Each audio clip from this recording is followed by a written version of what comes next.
Topic of same-sex marriage. Now, why on earth would I be preaching about this? Well, don't ask me that question, you need to ask yourselves that question, because I gave you the opportunity last year to ask the questions that you want to ask, and you want to find out from the Bible what the Bible does and doesn't say about different topics.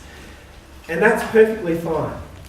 And so, really, what we wanted to do is open the invitation to talk about topics that, some of those hairy topics, some of those topics that we don't often talk about, we don't often have opportunity to talk about. We want to take an honest look from the Bible to see what the Bible says. Now, last time I preached, we talked about the topic of women's ordination, and I talked about how, in reality, when we look at the topic of women's ordination, what the Bible has to say about it is absolutely nothing, because the Bible doesn't talk about ordination. The Bible talks about ordination, but it's not clear. And the Bible does talk about women, but it doesn't talk about women in that context. So really, we've got to take the principles and apply them. Well, today is a bit different, because when we're looking at it, it's similar but different. And what we need to do is we need to know what we are and are not talking about. We need to know what the Bible does and does not talk about. Now, when we look at the Bible, does the Bible talk about same-sex marriage? Well, of course the Bible doesn't talk about same-sex marriage. You won't find any passages in the Bible that talk about it. And part of the reason for that is when we need to take what the Bible says and what the Bible doesn't say, and we need to put it in its cultural context, so then we can apply it to our cultural context and understand what it says today. So when we're looking at this topic, I suppose one thing that's very important to understand is the Bible does talk about marriage. Okay, let's be very clear. The Bible talks about marriage and what marriage is and what marriage isn't. The other thing that we need to understand is the Bible does talk about same-sex relations or homosexuality. But we need to talk about what the Bible does and doesn't say about that, and be very clear on that. And then we need to look at the context and apply it to today. And one thing to understand is that when we talk about homosexuality in our context, in our culture today, what we see as homosexuality in our culture today, we don't see in the ancient world. They didn't have a concept of homosexuality as we have it today. Doesn't mean they didn't have it. It means that their concept of it was different to what we have as a concept of today. So we're going to look through that. But first of all, I want to talk about what I do want to address is that same-sex marriage is an issue today, because especially when we think of the recent action that the US Supreme Court took in saying that same-sex marriage in the US was allowed. Now, many people, and this has created a huge reaction in our society. And I suppose one of the most important reflections of society today is what we call social media. Social media is a way, an insight into what people are thinking in our world that we haven't had the ability to know before. Because before, people's individual thoughts were people's individual thoughts, and there was no way of interlinking them right across the globe. Today, we have a thing called social media, which you have through Twitter, which you have through Instagram, which you have through Facebook. You may not be connected to these things, but many people in the world are today. And people are able to share their opinions and share their thoughts on many different topics instantaneously, and you're able to see an overall picture of what people are thinking on various topics. And so, really, what is interesting is that this decision by the US, I mean, it's not a new decision.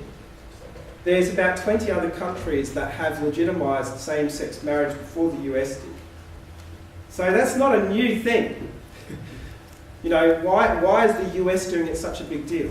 I mean, the other thing as well is that there is some countries that had legitimised it over 20 years ago. So we think, you know, we're reacting like this is a new thing and like this is the biggest deal in the world, but it's not a new thing.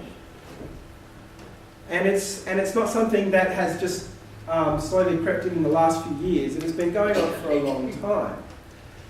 The reason why we react to the US is why? Because the US is what we take the note of the most, isn't it? The greatest cultural influence. The other thing, I suppose, that is significant is probably the US is the most influential Christian nation on earth, or the largest Christian nation on earth. Now, there's many people who, I mean, that claim to being the largest Christian nation on earth is undercut by countries like China and India, where Christianity is growing rapidly, and we can't get an accurate, picture on how many Christians there are in those countries. But it's still the most influential Christian nation on earth. So for a nation that is the most influential Christian nation on earth to make this decision is pretty significant and sets a benchmark that the rest of the world takes note of. Now, the reaction to this has been interesting, and I suppose the thing is that most interesting is the reaction of Christians to a government saying that they are going to allow same-sex marriage. There's many different issues involved in this. One of the issues involved with the government saying that they will allow same-sex marriage is how does that impact Christians' right to their sense of following their conscience. And what I mean by that is, because the state has legitimised same-sex marriage, does that mean that I as a pastor have to marry 2 gay people who come to me? Or am I discriminating against them if I don't? These are some of the debates that haven't really happened in the US and Australia.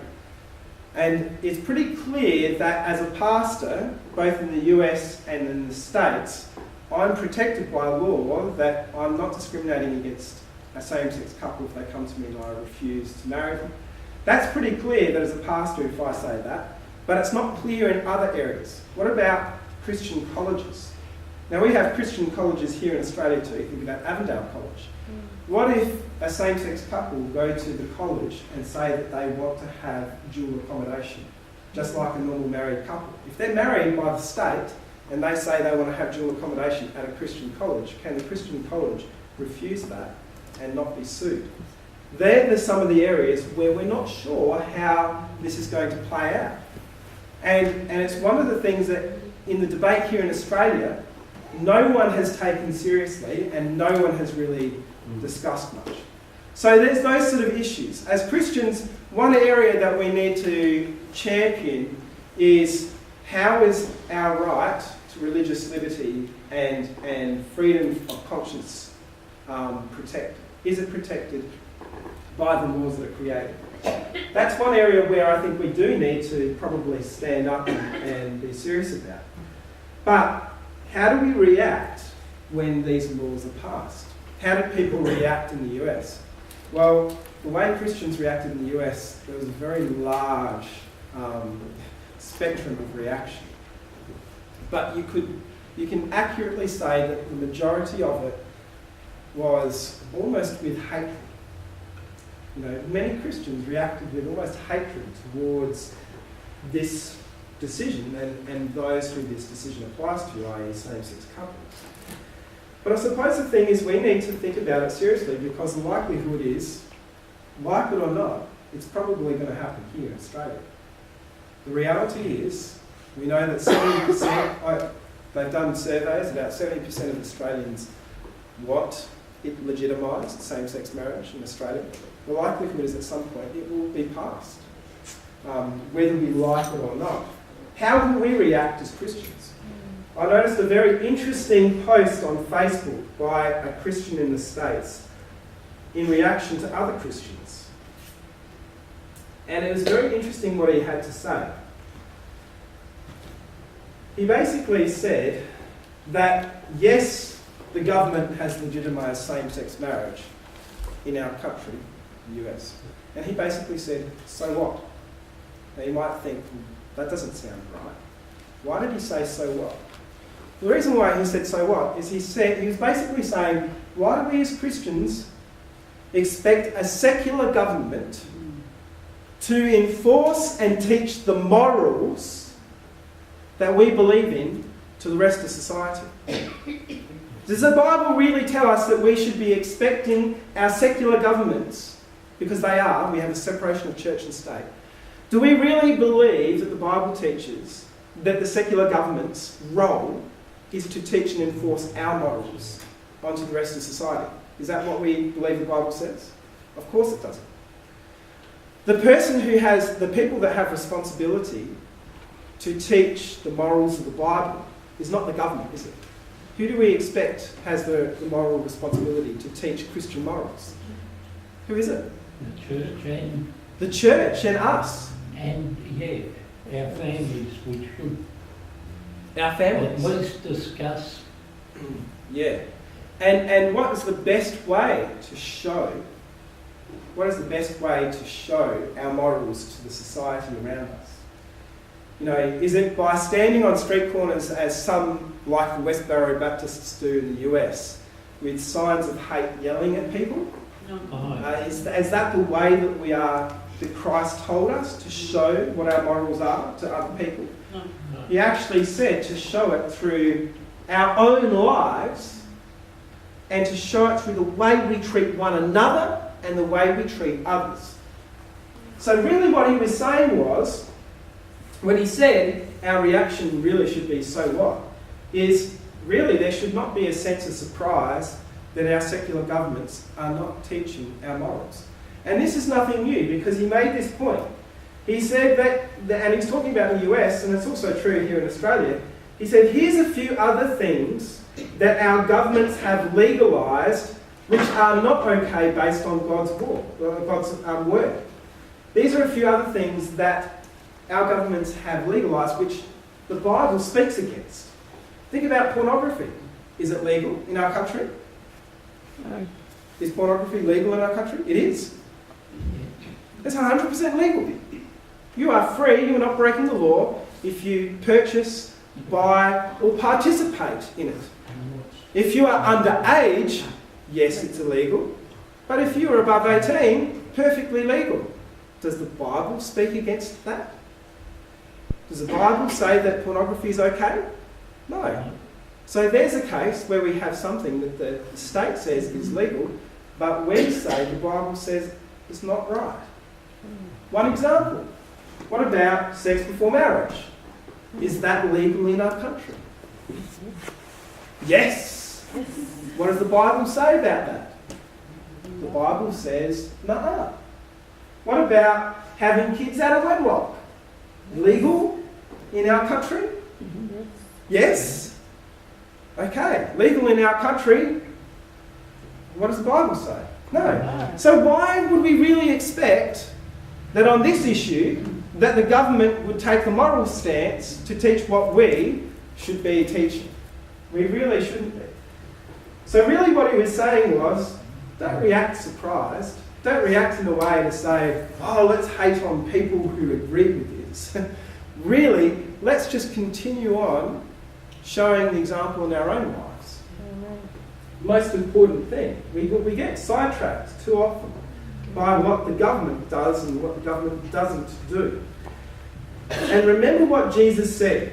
Jesus said that not even the gates of hell will prevail against his church. That's a promise God made in his Bible. We get too worried about what the government does and doesn't do. I mean, are we living through the greatest period of persecution of the church? Probably, in this country, probably not. And there was a period that was far greater of persecution on the church back in the early centuries. And did the church survive?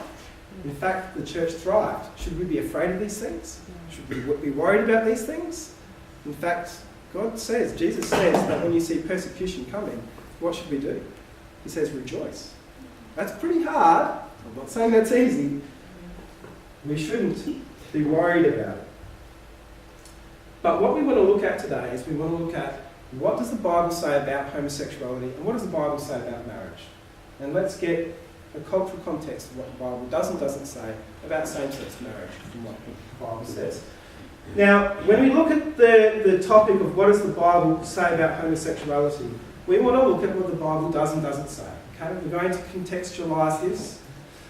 But there have been, on this topic, quite a lot of people, quite a lot of Christians and quite a lot of theologians that have made some very interesting claims on what the Bible does and doesn't say about homosexuality, especially in recent years. And some of the claims that people have made about what the Bible does and doesn't say about homosexuality, we're going to go through a few of these today and have a look at what the Bible does and doesn't say. But one of them is Some people say that Sodom and Gomorrah was not destroyed due to sexual immorality, or especially homosexuality. It was destroyed based on another thing.